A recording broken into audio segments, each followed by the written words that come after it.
आज हम शहादत हसन मंटो जी द्वारा लिखित कहानी तोबा टेक सिंह पढ़ेंगे। बंटवारे के 2-3 साल बाद पाकिस्तान और हिंदुस्तान की हुकूमतों को ख्याल आया कि कैदियों की तरह पागलों का तबादला भी हो जाना चाहिए, यानी जो मुसलमान पागल हिंदुस्तान के पागल खानों में हैं उन्हें पाकिस्तान पहुंचा दिया जाए और जो हिंदू और सिख पाकिस्तान के पागल खानों में हैं उन्हें हिंदुस्तान के हवाले कर दिया जाए। मालूम नहीं ये बात माकूल थी या गैर माकूल।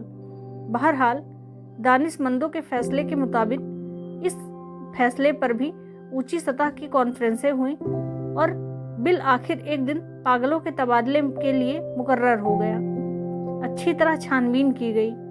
वो मुसलमान पागल जिनके वालिदीन हिंदुस्तान में ही थे वही रहने दिए गए, जो बाकी थे उनको सरहद पार रवाना कर दिया गया।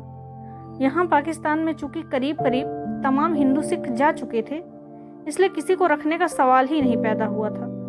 जितने हिंदू सिख पागल थे सबके सब पुलिस की हिफाजत में बॉर्डर पर पहुंचा दिए गए।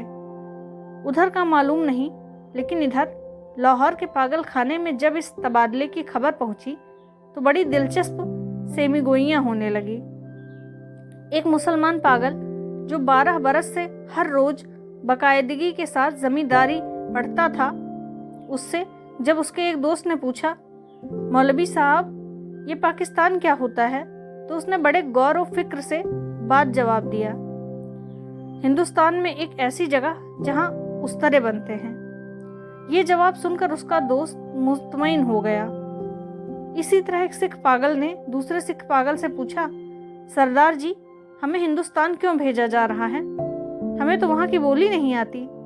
दूसरा मुस्कुराया, मुझे तो हिंदुस्तोड़ों की बोली आती है, हिंदुस्तानी बड़े शैतान अकड़ अकड़ फिरते हैं।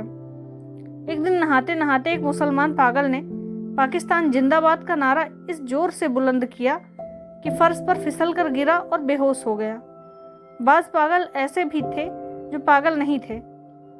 उनमें अक्सरिया ऐसे कातिलों की थी जिनके रिश्तेदारों ने अफसरों को दे दिलाकर पागल खाने भिजवा दिया था कि फांसी के फंदे से बच जाएं। ये कुछ कुछ समझते थे कि हिंदुस्तान क्यों तकसीम हुआ है और ये पाकिस्तान क्या है, लेकिन सही वाक़ियात से बेखबर थे।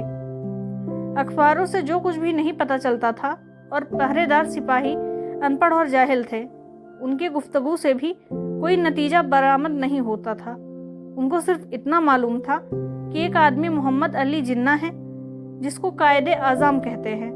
उसने मुसलमानों के लिए एक अलहिदा मुल्क बनाया है जिसका नाम पाकिस्तान है। ये कहाँ है, उसका महल वकूफ़ क्या है, उसके मुतल्लिक वो कुछ भी नहीं जानते थे। यही वजह है कि पागल खाने में वो सब पागल जिनका दिमाग पूरी तरह माऊफ था या नहीं था, इस मुकसमे में गिरफ्त थे कि वो पाकिस्तान में है या हिंदुस्तान में। अगर हिंदुस्तान में है तो पाकिस्तान कहाँ है, अगर वो पाकिस्तान में है तो ये कैसा हो सकता है कि वो कुछ अरसे पहले यहीं रहते थे जो कि हिंदुस्तान था। एक पागल तो पाकिस्तान और हिंदुस्तान और पाकिस्तान के चक्कर में कुछ ऐसा गिरफ्त हुआ कि और ज़्यादा पागल हो गया। झाड़ू देते एक दिन दफ्तर पर चढ़ गया और टहनी पर बैठे 2 घंटे मुसलमान तकरीर करता रहा कि जो पाकिस्तान और हिंदुस्तान के नाजुक मसले पर थी। सिपाहियों ने उसे नीचे उतारने को कहा तो वो ऊपर और चढ़ गया। डराया धमकाया गया तो उसने कहा, मैं हिंदुस्तान में रहना चाहता हूँ, न पाकिस्तान में, मैं इस दफ्तर पर ही रहूँगा।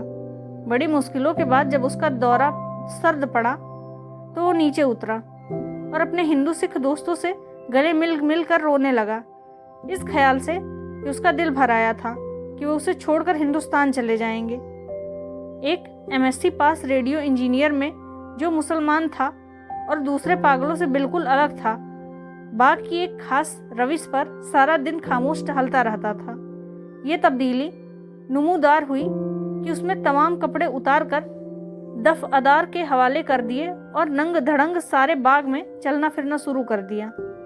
चैन्यूट के एक मोटे मुसलमान पागल ने, जो मुस्लिम लीग का सरगर्म कारकुन रह चुका था और दिन में 1500 मरतबा नहाया करता था, यकाख्त के आदत तर्क कर दी। उसका नाम मोहम्मद अली था।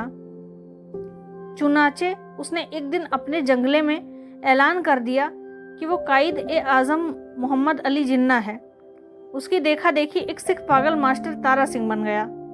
करीब था कि इस जंगले में खून खराबा हो जाए, मगर दोनों को खतरनाक पागल करार दे दिया गया और अलहदा अलहदा बंद कर दिया गया। लाहौर का एक नौजवान हिंदू वकील था जो मोहब्बत में नाकाम होकर पागल हो गया था। जब उसने सुना कि अमृतसर हिंदुस्तान में चला गया तो उसे बहुत दुख हुआ। उसी शहर की एक हिंदू लड़की से उससे मोहब्बत हुई थी, तो उसने उस वकील को ठुकरा दिया था, मगर दीवानगी की हालत में भी वो उसको नहीं भूला था। चुनाचे वो उन तमाम हिंदू और मुस्लिम लीडरों को गालियां देता था जिन्होंने मिल मिलाकर हिंदुस्तान के 2 टुकड़े कर दिए थे। उसकी महबूबा हिंदुस्तान बन गई थी और वो पाकिस्तान। जब तबादले की बात शुरू हुई तो वकील को कई पागलों ने समझाया कि वो दिल बुरा ना करे, उसको हिंदुस्तान भेज दिया जाएगा, उस हिंदुस्तान में जहां उसकी महबूबा रहती हैं। मगर वो लाहौर छोड़ना नहीं चाहता था, इसलिए कि उसका ख्याल था कि अमृतसर में उसकी प्रैक्टिस नहीं चलेगी। यूरोपियन वर्ल्ड में एंग्लो इंडियन पागल थे। उनको जब मालूम हुआ कि हिंदुस्तान को आज़ाद करके अंग्रेज चले गए हैं तो उनको बहुत सदमा हुआ। वो चुपचाप कर घंटों आपस में इस अहम मसले पर गुफ्तगू करते रहे। पागल खाने में अब उनकी हैसियत किस किस्म की होगी? यूरोपियन वर्ल्ड रहेगा या उड़ जाएगा? ब्रेकफास्ट मिला करेगा या नहीं? क्या उन्हें डबल रोटी की बजाय ब्लडी इंडियन चपाती तो जहर मार नहीं करनी पड़ेगी? एक सिख था जिसको पागल खाने में दाखिल हुए 15 बरस हो चुके थे। हर वक्त उसकी ज़बान पे से अजीब व गरीब अल्फाज सुनने में आते थे। ओपड़ दी गुड़गुड़ दी, अनेक्स दी, बेध्याना दी, मंग दी, दाल उल दी, लालटेन। देखता था रात को। पहरेदारों का यह कहना था कि 15 बरस के तवील अरसे में वो एक लहजे के लिए भी नहीं सोया, लेटा भी नहीं था। अलबत्ता कभी कभी किसी दीवार के साथ टेक लगा लेता था। हर वक्त खड़ा रहने से उसके पांव सूज गए थे, पिंडलियां भी फूल गई थी, मगर उस जिस्मानी तकलीफ के बावजूद लेटकर आराम नहीं करता था। हिंदुस्तान, पाकिस्तान और पागलों के तबादले के महफिल जब कभी पागल खाने में गुफ्तगू होती तो वो गौर से सुनता था। कोई उससे पूछता था कि उसका क्या ख्याल है तो वो बड़ी संजीदगी से जवाब देता था, ओपड़ दी गुड़ दी, अनेक्से दी, बेध्यानी दी, मंग दी, वॉल ऑफ पाकिस्तान गवर्नमेंट। लेकिन बाद में ऑफ द पाकिस्तान गवर्नमेंट की जगह ऑफ द तोबा सिंह गवर्नमेंट ने ले ली और उसने दूसरे पागलों से पूछना शुरू किया कि टोबा टेक सिंह कहाँ है, जहाँ का वो रहने वाला है। लेकिन किसी को भी नहीं मालूम था कि वो पाकिस्तान में है या हिंदुस्तान में। जो बताने की कोशिश करते थे खुद उस उलझाव में गिरफ्तार हो जाते थे कि सियालकोट पहले हिंदुस्तान में था पर अब सुना है कि पाकिस्तान में है। क्या पता है कि लाहौर जो अब पाकिस्तान में है कल हिंदुस्तान में चला जाए, ये सारा हिंदुस्तान ही पाकिस्तान बन जाए। और ये भी कौन सीने पर हाथ रखकर कह सकता है कि हिंदुस्तान और पाकिस्तान दोनों किसी दिन सारे के सारे गायब ही हो जाए। उस सिख पागल के केस छिद्रे होकर बहुत मुख्तर हो गए थे। चूंकि बहुत कम नहाता था इसलिए दाढ़ी और सिर के बाल आपस में जम गए थे, जिसके बाइस उसकी शक्ल बड़ी भयानक हो गई थी। मगर आदमी बेजर्र था। 15 वर्षों में उसने कभी किसी से झगड़ा फसाद नहीं किया था। पागल खाने के जो पुराने मुलाजिम थे वो उसके मुतल्लिफ जानते थे कि टोबा टेक सिंह में उसकी कई ज़मीनें थी। अच्छा खाता पीता जमींदार था कि अचानक दिमाग उलट गया। उसके रिश्तेदार लोहे की मोटी मोटी जंजीरों में उसे बांध कर लाए और पागल खाने में दाखिल कर दिए। महीने में एक बार मुलाकात के लिए ये लोग आते थे और उसकी खैर खैरियत दरियाफ्त कर चले जाते थे। एक मुद्दत तक ये सिलसिला जारी रहा, पर जब पाकिस्तान हिंदुस्तान की गड़बड़ शुरू हुई तो उनका आना बंद हो गया। उनका नाम बिशन सिंह था, मगर उसे टोबा टेक सिंह कहते थे। उसको ये कतई मालूम नहीं था कि दिन कौन सा है, महीना कौन सा है या कितने साल बीत चुके हैं।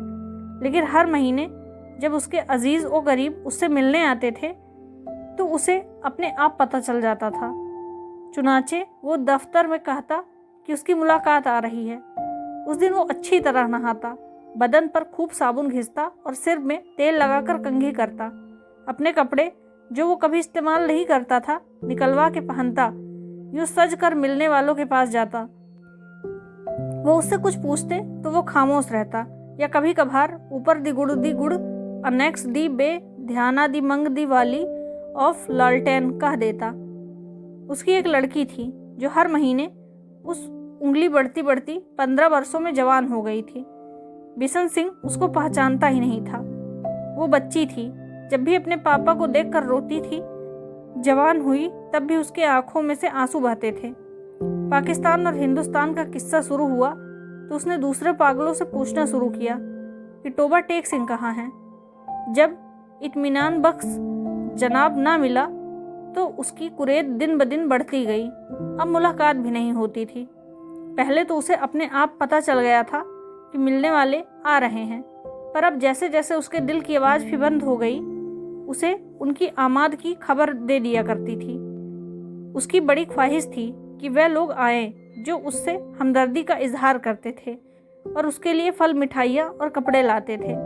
वो अगर उनसे पूछता कि टोबा टेक सिंह कहाँ है, तो वो उसे यकीनन बता देते कि पाकिस्तान में है या हिंदुस्तान में है, क्योंकि उसका ख्याल था कि वो टोबा टेक सिंह ही से आते हैं जहाँ उसकी ज़मीनें हैं। पागल खाने में एक पागल ऐसा भी था जो खुद को खुदा कहता था। उससे जब एक रोज़ बिशन सिंह ने पूछा कि टोबा टेक सिंह पाकिस्तान में है या हिंदुस्तान में, तो उसने हस्ब ए आदत कहा लगाया और कहा, वो पाकिस्तान में है ना, हिंदुस्तान में, इसलिए कि हमने अभी तक हुक्म नहीं दिया। बिशन सिंह ने उस खुदा से कई मर्तबा मिन्नत जमानत की और कहा कि वो हुक्म दे दे ताकि झंझट ख़त्म हो, मगर वो बहुत मसरूफ़ था, इसलिए कि उसे और बेशुमार हुक्म देने थे। एक दिन तंग आकर वो उस पर बरस पड़ा। ऊपर दी गुड़गुड़ दी अनेक्स दी बे ध्याना दी मंग दी दाल of Wahe Guru the Khalsa and Wahe Guru दी फतेह, जो बोले सो निहाल सस्त्रिया काल। उसकी शायद ये मतलब था कि तुम मुसलमान के खुदा हो, सिखों के खुदा तो ज़रूर मेरी सुनते। तबादले से कुछ दिन पहले टोबा टेक सिंह का एक मुसलमान जो उसका दोस्त था मुलाकात के लिए आया। पहले वो कभी नहीं आया था। जब बिशन सिंह ने उसे देखा तो एक तरफ हट गया और वापस जाने लगा, मगर सिपाहियों ने उसे रोका। ये तुमसे मिलने आया है, तुम्हारा दोस्त फजल दीन है। बिशन सिंह ने फजल दीन को एक नज़र देखा और कुछ बड़बड़ाने लगा। फजल दीन ने आगे बढ़कर उसके कंधे पर हाथ रखा। मैं बहुत दिनों से सोच रहा था कि तुमसे मिलूं, लेकिन फुर्सत ही ना मिली। तुम्हारे सब आदमी खैरियत से हिंदुस्तान चले गए। मुझसे जितनी मदद हो सकी मैंने की। तुम्हारी बेटी रूप कौर। वो कुछ कहते कहते रुक गया। बिशन सिंह कुछ याद करने लगा। बेटी रूप कौर? फजल दीन ने रुक रुक कर कहा, हाँ वो भी ठीक ठाक है, उनके साथ ही चली गई। बिशन सिंह खामोश रहा। फजल दीन ने कहना शुरू किया, उन्होंने मुझसे कहा था कि तुम्हारी खैर खैरियत पूछता रहूं। अब मैंने सुना है कि तुम हिंदुस्तान जा रहे हो। भाई बलवीर सिंह और भाई विधावा सिंह से मेरा सलाम कहना, और बहन अमृत कौर से भी। भाई बलवीर से कहना फजल दीन राजी खुशी है। 2 भूरी भैंसें जो वो छोड़ गए थे, उनमें से एक ने कट्टा दिया है और दूसरी इसके कट्टी हुई थी, पर वो 6 दिन की होकर ही मर गई। और मेरे लायक जो खिदमत हो कहना, मैं हर वक्त तैयार हूँ। और ये तुम्हारे लिए थोड़े से मरोंडे लाया हूँ। बिशन सिंह ने मरोंडे की पोटली लेकर पास खड़े सिपाही के हवाले कर दी और फजल दीन से पूछा, टोबा टेक सिंह कहाँ है? फजल दीन ने कदरे हैरत से कहा, कहाँ है? वहीं है जहाँ था।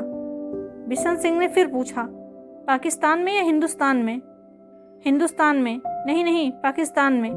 फजल दीन बौखला सा गया। बिशन सिंह बड़बड़ाता हुआ चला गया।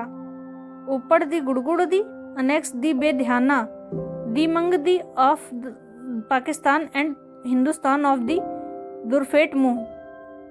तबादले की तैयारियां मुकम्मल हो चुकी थी।